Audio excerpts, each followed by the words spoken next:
welcome to Watercolor Studio 42, and we're getting into October and the season for Halloween.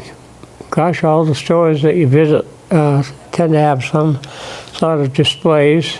I know once in a while we go up to Michael's and they have a lot of decorations and different things, lawn pieces and all sorts of things that you can put out. And so I thought I'd do one of I guess you could call it like a spooky picture. I don't know what else you would call this creation here. And I think it's sometimes a little bit risky to start off just with the marker, okay? Just to start off with the marker, it's a little bit risky because you can't erase it, you know, once you put the line down. So probably I'm a little bit safer, I guess, if I start off with the pencil, and then I have to kind of lock into the mode of, you know, what's the thing out there, Halloween. And we don't have as many children in our neighborhood now. They used to do trick-or-treating. I think a lot of places they'll have parties. Maybe the fire department or I shouldn't name names because maybe they don't do some of these things now. But maybe at the recreation hall and stuff like that around town, they may still do some of these activities. But nevertheless, we don't have as many children trick-or-treating and whatnot. Now, you can start from anywhere. I always put some marks halfway across so I know where the center vertically would be, and then horizontally this way. So the center approximately would be somewhere, I put a dot somewhere approximately pretty close to what would be the center. And what I try to do a lot of times is work off of center, or you can start from a corner, you can start from any corner and work your way in. And then the end result sometimes is kind of, well, you don't know. It's one of those things, you know, after you get it done, you can kind of move it around, look at it from upside down and different angles and whatnot. But but the theme, I'll try to stick with the theme anyways. Maybe some ghosts and things, spooky trees, you know, the branches and so forth kind of stretching out and look like spooky arms and all that and whatnot. So let's see what we can do here. I'm going to try to start, and to get a pumpkin in there. That's a big thing now with pumpkins lately. A lot of places like, I think it's Roger Williams Park in Rhode Island, they do a big thing with pumpkins now. And they were doing on a smaller scale over at Slater Park, over where the pond is there. And that's where they have the Watercolor Society, the building. It used to be, I guess, called the casino years ago. They had a fire there, and then when they remodeled it and so forth, they left the stage out. So it's not more, it's more conducive to art shows now. So anyways, let's see what we can do. I'm just going to start in from the side here. And I'm going to kind of loop around. That can be a pumpkin shape. And then I'm going to come up here, and I can make sort of like like the shape of a castle. Come down through here. Then I can have one of my scary trees, kind of the branches kind of moving in around this area here. Now I'm going to come down, put a stem on that, and whatnot. That could be a pumpkin there. Now, let's start in from another area. Let's move up through here. This could be sort of like maybe a gravestone of sort. We'll put something like that over here. We got to have the moon, right? Now here's the center of your page, so or paper, I should say. So let's put a moon up in there, right? And we'll put some rings kind of around the moon, you know, to kind of make it kind of scary. How about another scary tree coming up into here? That could be reaching out, you know, something like that. You don't have to be too fussy about the shape of it. This could be a little path, possibly, that goes up into the picture. Maybe a little ghost in there somewhere. Sometimes when I draw this, sometimes I leave certain things out, and I'm not sure what else we could add here. Let me think about that one. Possibly another shape of some sort in here. Could be part of another stone, maybe grave, something like that. And what else? Well, we could put something else. How about just some tall grass in through here, right? Sort of some grass kind of reaching into the painting. So we got a few things going here. I don't know if I put something else coming out of maybe something coming out of that building or the castle back there. We'll put a little arch in here for the doorway. And so we're working around this a little bit. And as I go along, I may add a few things here and there. Now, that's the pencil part, right? And I sheeted a little bit. Sometimes I keep the pencil on the paper the whole time and don't lift it off. But tonight, or today, I kind of lifted it and started from some other angles here. So anyways, let's go over. I hope this marker has some ink left. Whoa, that has plenty of ink. Good. Let's go over some of my pencil marks here. And I'm going to use two different sizes. This is a permanent marker, or, you know, one of those Sharpie markers. They have different ones. But if you're going to be doing working with a marker and watercolor, you want to make sure it's a permanent marker, and probably do most all the drawing first. Put the drawing in, and then you know, it dries very quick, so you can start painting. So where did I start earlier? I started right here, didn't I? We'll come up around here, we'll do the pumpkin, and we'll just put some marks on the pumpkin, come up and do the stem.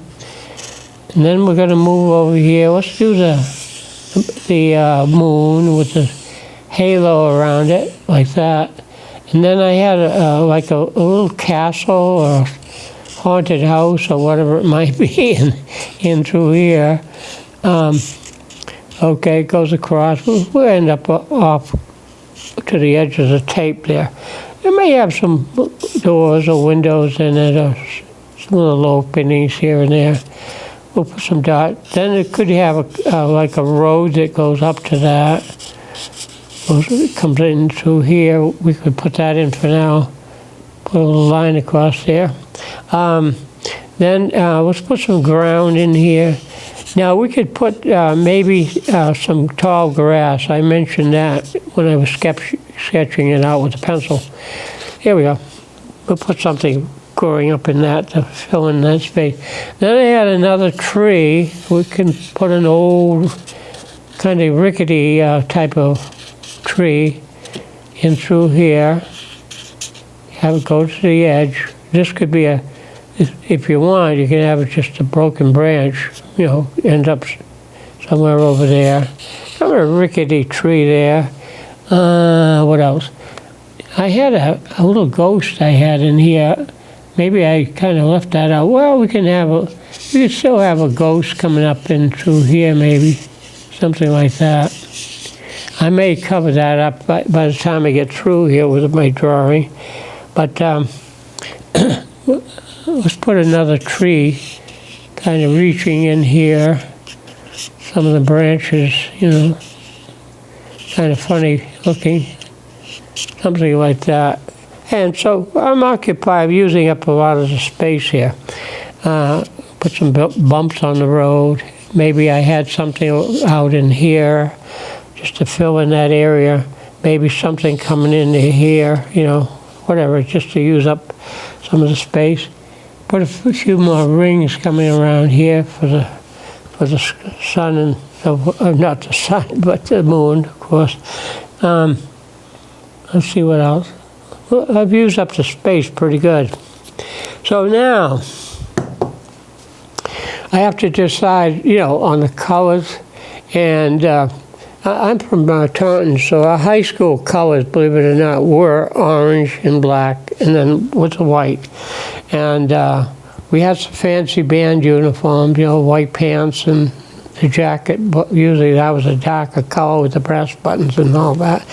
And then a cape. I believe we had capes too that we would wear.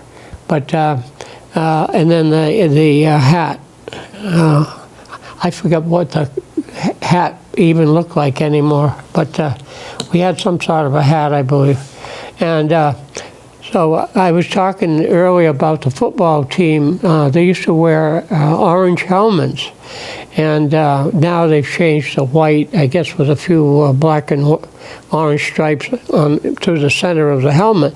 But back then, they looked like pumpkins running around on the field with these orange helmets, so forth. So they got away from that for a while. So let's see what I can do here for color. I think we're going to be using some of that Payne's gray, and I'm going to put that down at the bottom. That's a darker color. And then I have some of that yellow. We'll put some of that up here. We can use that. And I'm trying to see if this is sort of an orangey color or close to red. We'll put that over there. And so we have the dark color, the black, the orange, so forth. And we'll see what we can do with it. I may toss in another color before we get through, but we'll see what we might need. I might put a little bit of that brown in there too. We'll put that up here somewhere. Oh, over here. Okay. Let's see. Maybe that's Payne's gray again. I thought I had a darker one here.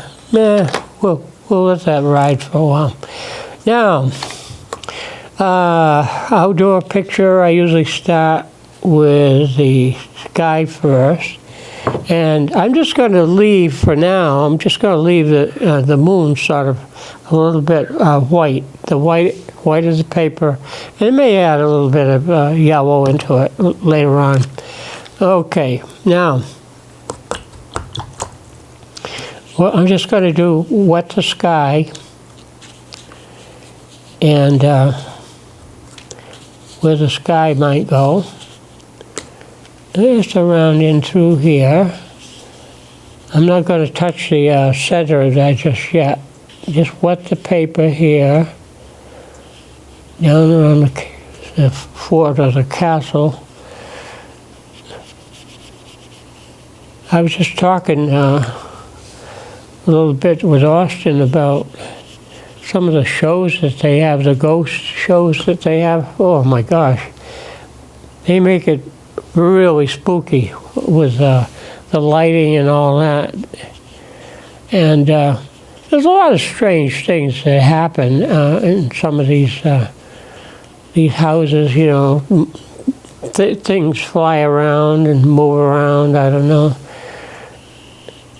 And they try to capture on film. I guess they try to pick up the sound to different things.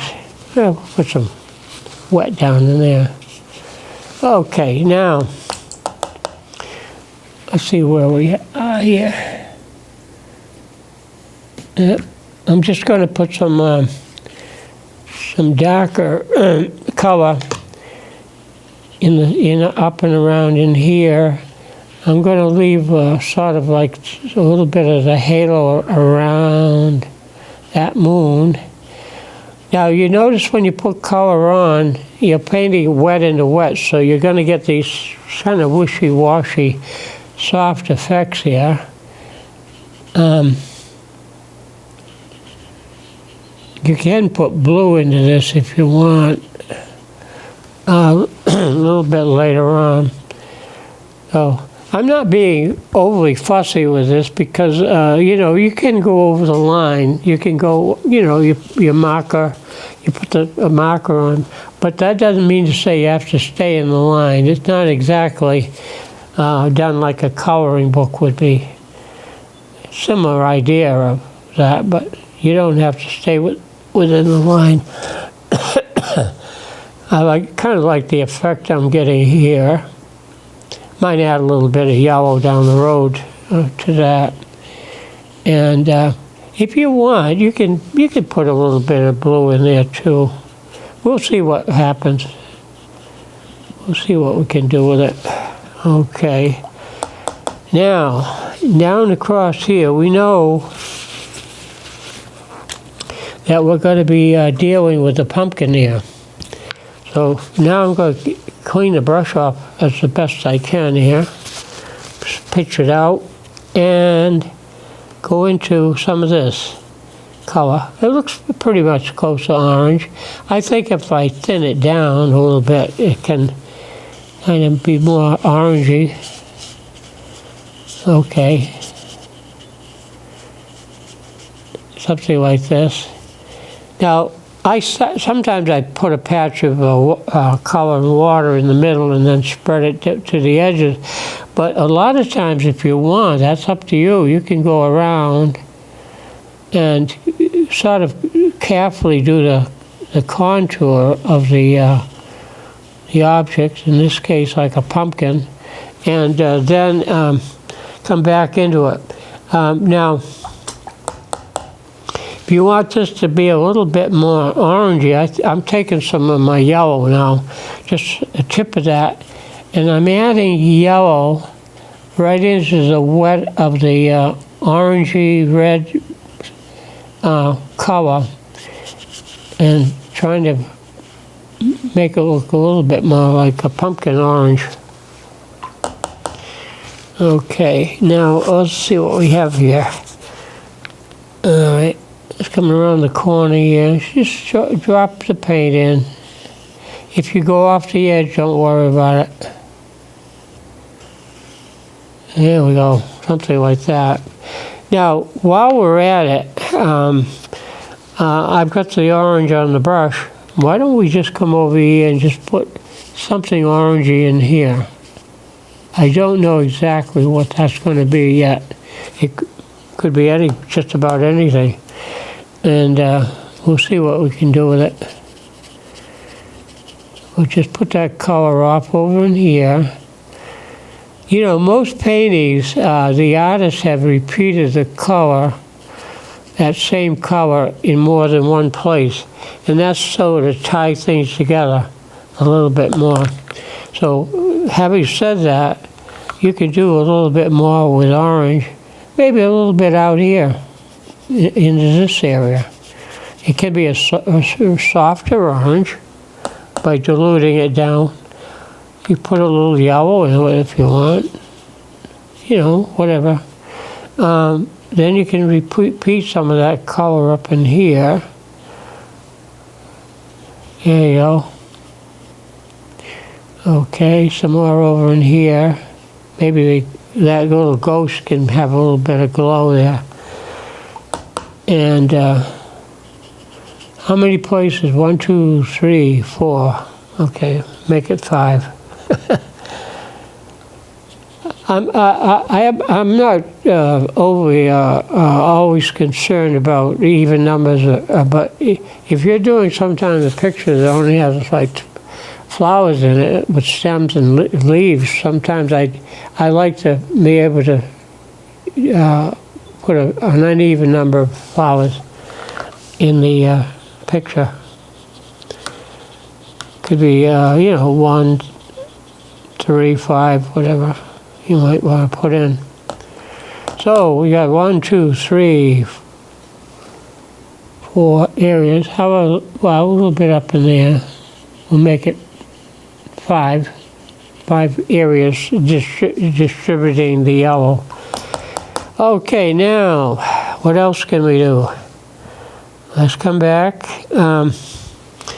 This is where I might just, I don't want that particular one. Let's pick a little bit of some of this blue here. And I'm going to put it next to the yellow in case I want to make green. We'll be a little bit more paint there. Okay.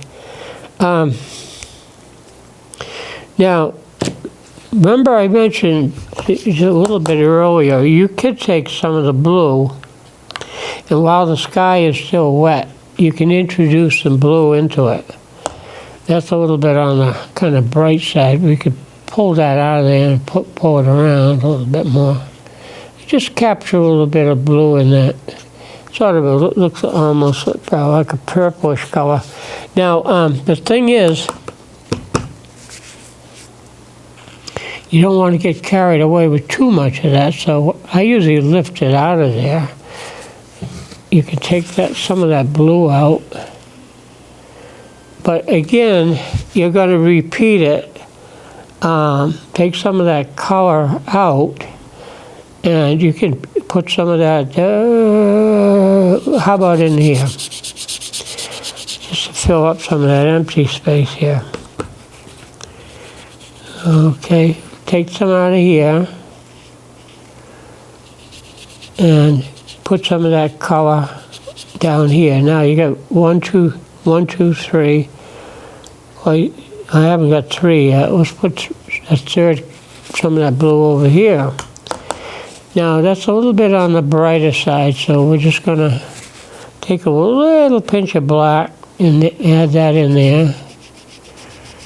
A lot of these little things have a glow to them, and the special effects that they use, Hollywood special effects, and so they might have a little bit of a aura around them, a little bit of glow.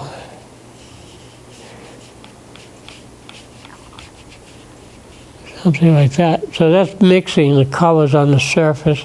You can do that over here a little bit more. Put something coming into fill that in. You notice the colors are kind of, it's yellow and some Payne's gray on the brush. Yeah, just mix it around. Okay, if it doesn't look right, it looks like you got too much of a puddle, take the towel and pick it up. There you go. Kind of jump around here a little bit. I think green, a deeper color green, can be a little bit eerie. Let's try some of that. Now, the moonlight kind of can be glowing on a few things here too.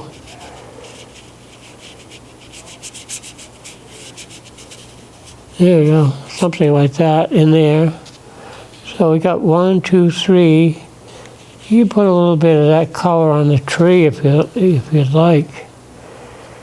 Oops, maybe not that much, but we had a little bit more yellow into the blue there.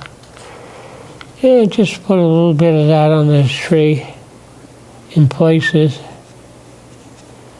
On the side where the moonlight's hitting it, give it a little bit of a highlight.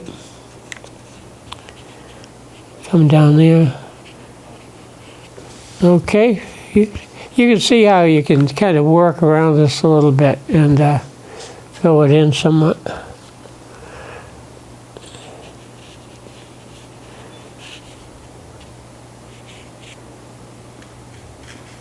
Now, I think when you paint, I don't think you should have to put a lot of pressure on your paintbrush.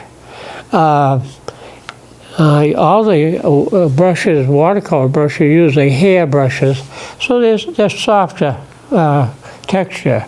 So when I paint a lot of times, I just barely touch the paper. I just tickle the paper a little bit, and get some of the effect I'm looking for. You know, certain things you do. You can make this a little darker in here.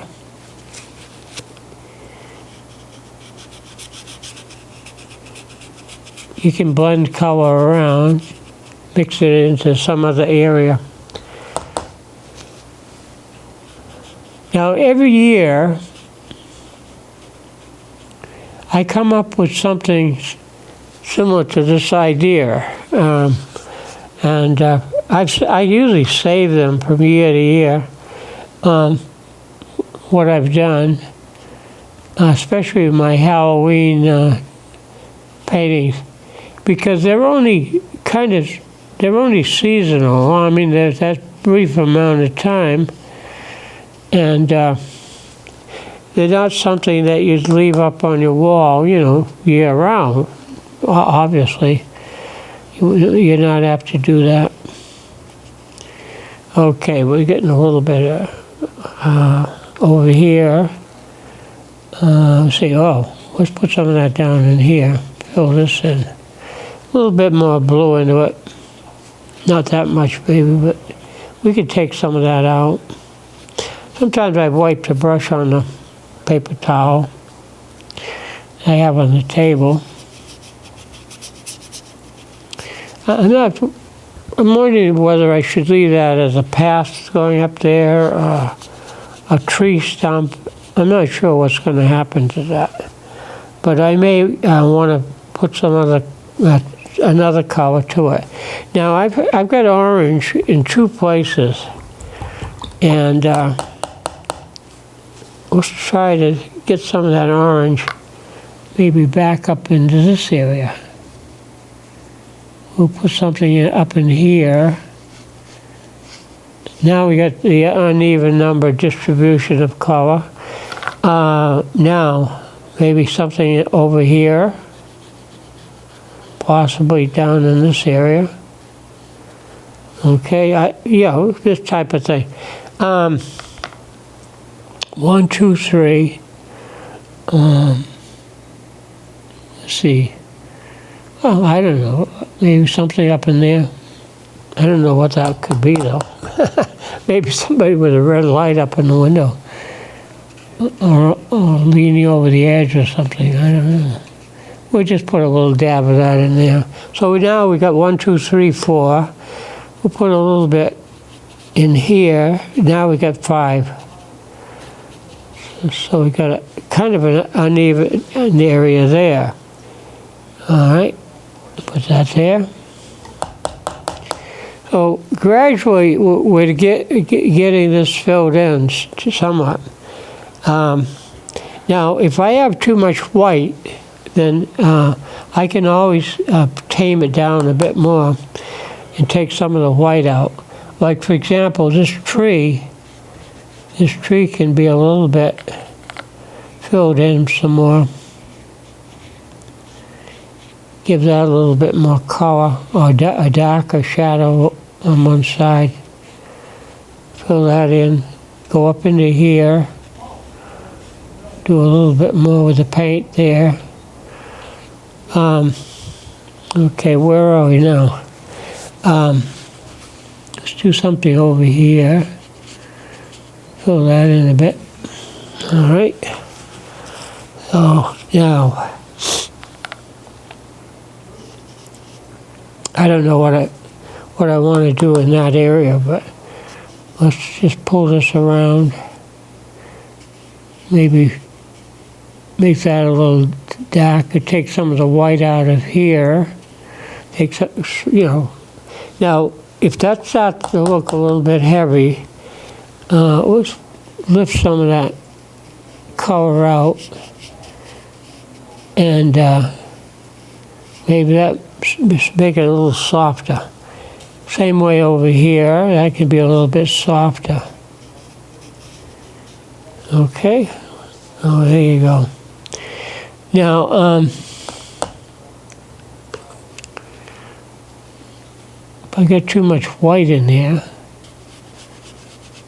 let's make this a little bit lighter. Maybe show a little bit more yellow in there.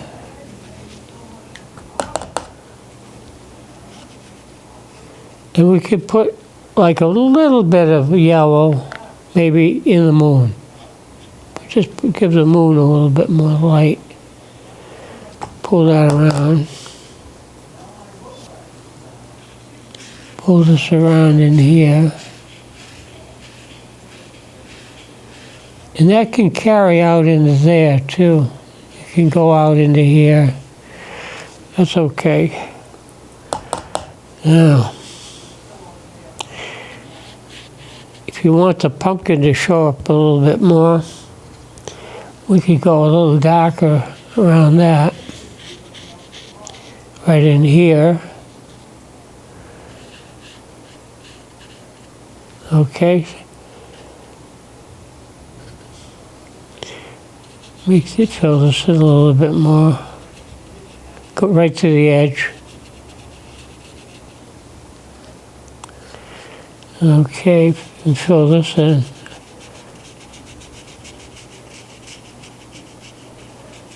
Right to the edge.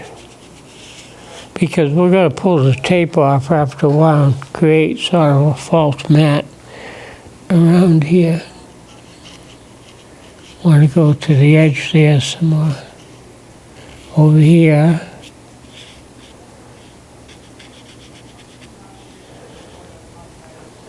Now another thing, I don't know if I can put it in yet, but we could put some bats flying around, right? You put some bats in their painting. Like a W or an M. Bats flying around. As you go along, you'll think about different things you can put in your picture. A lot of people are scared of spiders. Oh my gosh, they don't like spiders. So sometimes you can have like a little web, hanging down, spider web, that type of thing. It kind of breaks up a little bit of a solid area, break up the color. You might want to wait until it's drier though to do that. Now, let's see. The only thing that bothers me a little bit is over here. Take some of that out of there. You can blot that too if you want. Take a piece of, I don't want to use that, but if you don't want that to look too heavy, you can lift that out. This corner is a little bit on the heavy side. That's the beauty of watercolor. Just as soon as you hit it with a brush, you can lift some of the color out. Okay. Now, let's go back. I don't know if we can add a little bit more orange in this or not. Yellow, get it to turn orange.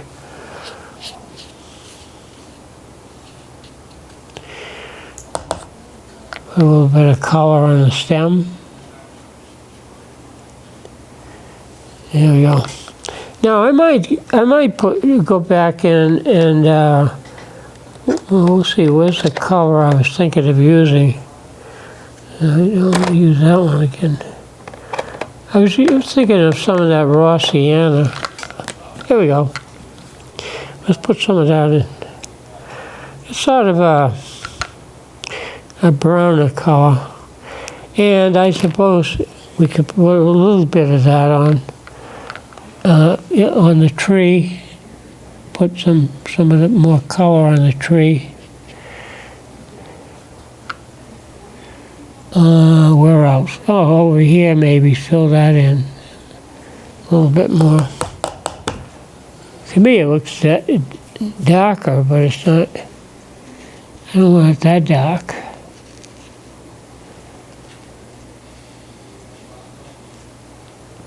And I just pull that around. Now right here is a little bit dark, and maybe what I want to do is put something else in here that would kind of carry your eye around a little bit more. How about bring your eye up here, make that a little heavier through here.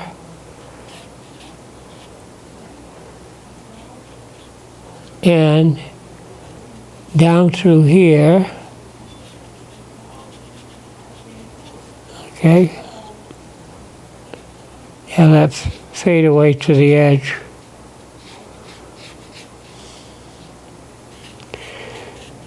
Now, what you can do a lot of times with the picture that you have, you can always go back in and do more work with the marker, you know, after it dries.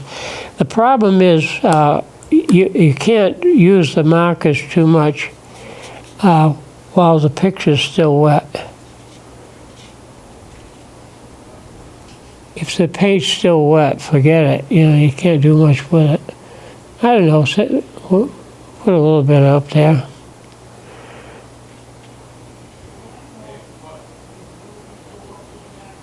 We'll take your eye around here, come back up into here, move across. Supposed to be a little ghost figure there. Okay. Now, I think I need to put a couple of little heavier rings in here. Bring that in more. Oh, another thing that really makes it, of course, I don't know if you have thunder and lightning, but sometimes if you want to make it look stormy, you can put some, you know, some lightning coming down through there. I don't know if I can make it fit in here, and I know I'm not going to do it right now, but you can put streaks of lightning. I don't know if it lightens with a full moon out, you know. But now you check the outside edges, so you want to go around and make sure you've got all of this filled in on the outside. Use up some more of that yellow. Put some more yellow in here. Okay. More yellow in this one. Oh, a little glow around the gold. Maybe a little bit more color there. Something. Okay. I'm not too crazy about that. Maybe we can blot that before it dries. But what happens a lot of times when you look at this the next day, it's going to be a little bit different. And you might decide to add another color, maybe a little stronger green into it, which is okay. You can emphasize more of the spider webs. You can put a spider in there too. Give this a little bit more color there in the moonlight.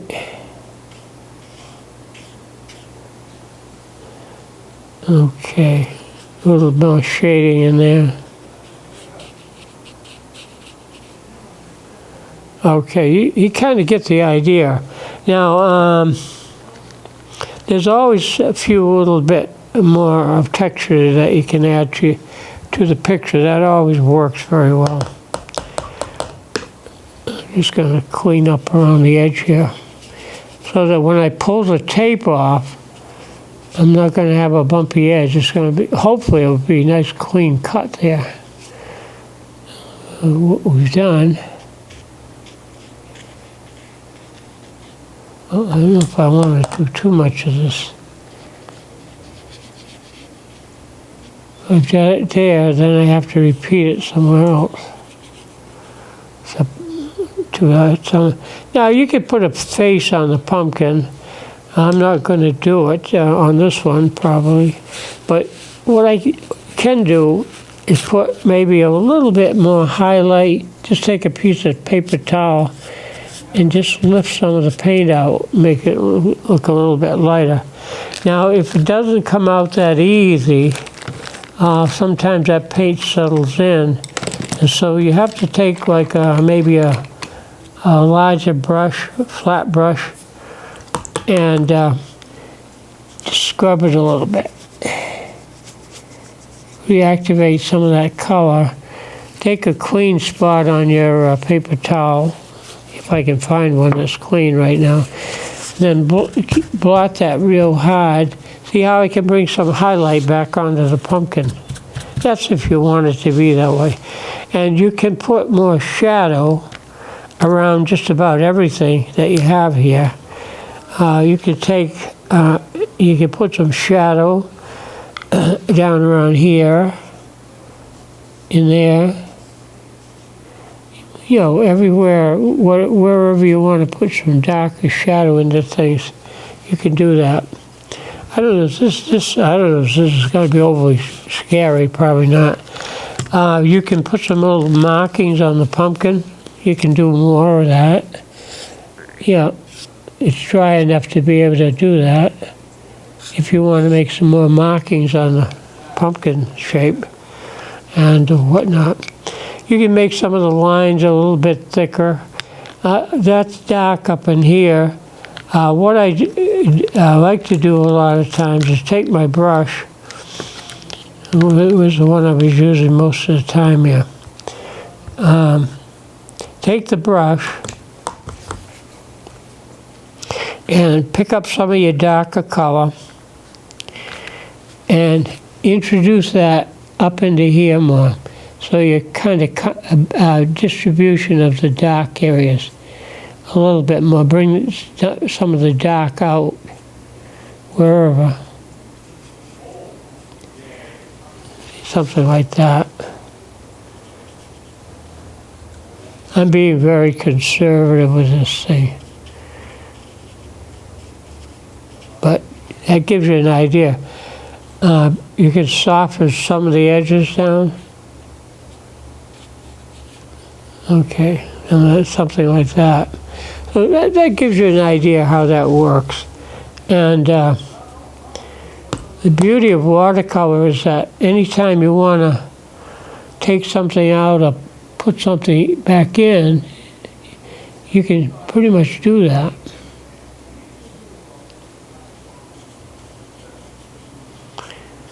I kind of just jump around a little bit with this.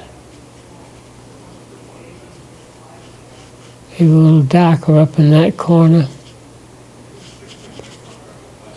Okay.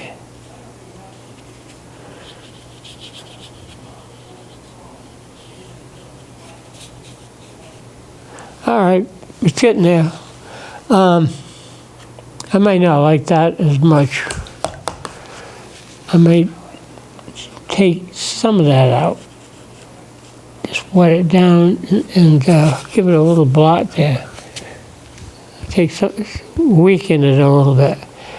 As you go along, you might think of some other little things that you can add to the picture.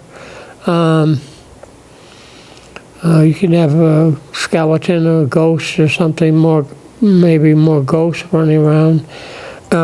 Bats, anything that might be scary. You know, I mentioned cobwebs and spiders and things like that, that you can put in the picture. And if this gets a little bit too heavy here, you want to kind of put something heavier on this side. Counterbalance. And what I do a lot of times is I take the pictures that I've done and I just turn it around. Look at it this way, look at it upside down. That helps a little bit sometimes, because you can see where you could come in a little darker here in this area. Okay, yeah. Move it around. Whatever. Then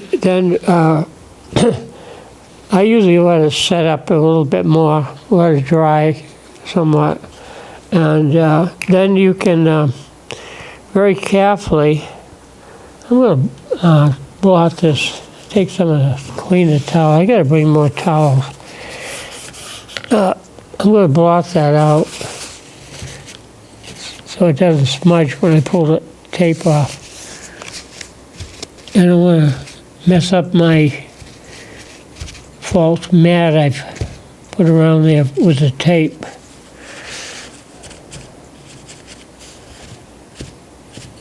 Yeah, dry that up a bit.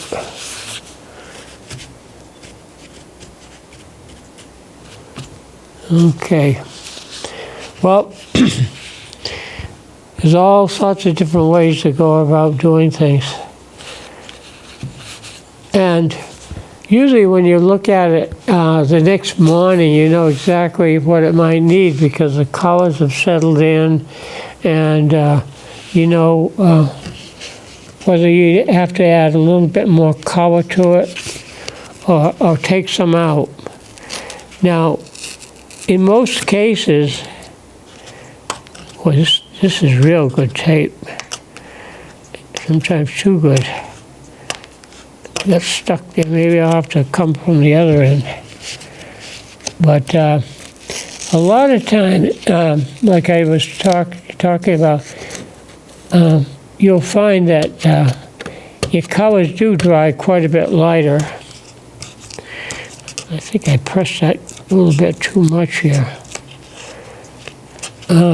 If I can catch it. Well, I always tear it on an angle so you don't damage too much of the surface of the watercolor paper. Take that side off here.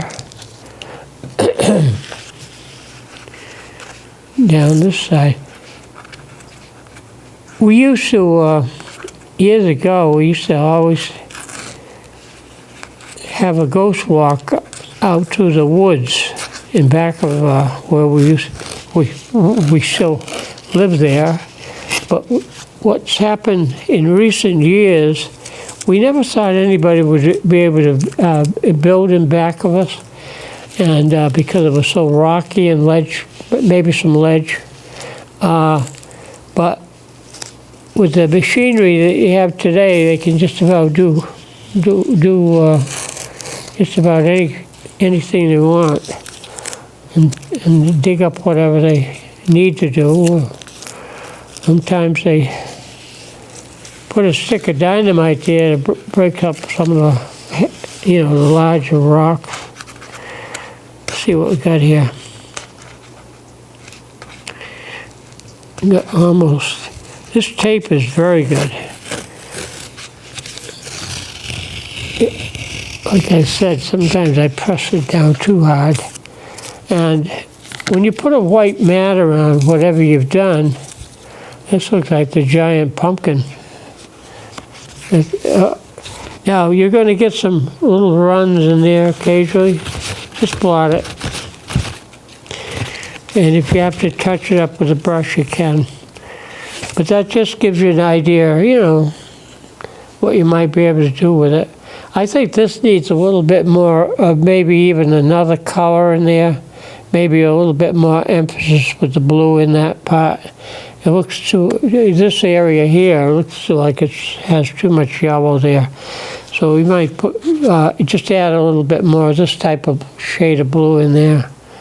I'm gonna catch a run here. A little blot.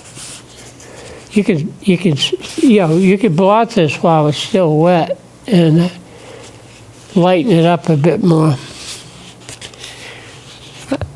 Probably with a marker a little bit later on, you can outline things. Maybe put a heavier line around a few things, and do it that way. But you have kind of used some of the Halloween colors, the darker purples and black and orange and so forth. Leave a little bit of white coming through, highlight there. So that's sort of a Halloween type of picture. Now, when you do these things, like I said, when you're working, a lot of times, if you don't really plan it out ahead of time, you're going to get a lot of things that probably would have been better off if you took more time with the drawing. And usually you can do things like a composite of different things. That's what I do a lot of times. Like if I'm doing a garden, somebody's garden, well, they'll have some little things, ornament or decoration they stick in there. And there might be a tree that's interesting. Well, the tree is over here somewhere, so I just move it into the painting, put that into the picture. So all of these things are a composite of things that are in their garden. It's just that we kind of put them in a little bit more of a collection of things, It makes it a little bit more interesting to look at. So I think this is still, that corner here is still a little bit too heavy. So I'm going to take just some water on my brush here, and I'm just going to rub through that a bit and blot it and just soften that down. It's still a little bit kind of heavy through here, but we can just pull it out, blot it a little bit more, and you could make that area just look a little bit lighter. Okay, I've taken a little bit, see, I've lightened that up in there. But a lot of times you can kind of just make sure you carry that same value across, in other parts of the painting that you're working on.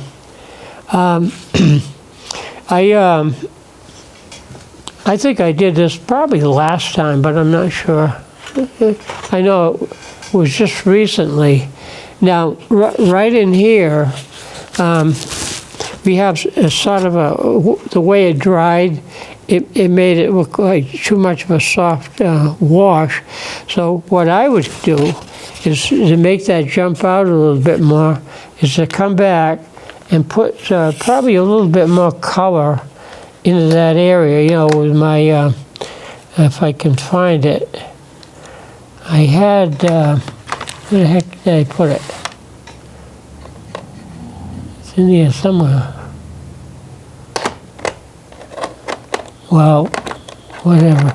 Well, I would put a little bit more of that color, sort of more of a brownish color of the outside of the, it was supposed to be, I think, a butternut squash or something right in here, but that's got to be brought out a little bit sharper. I don't know if I can do something with the marker on that. Let's see what I can do with the marker. I had a color here. What happened to it? Oh, here it is. It gets buried underneath something here. But you take a little bit more color,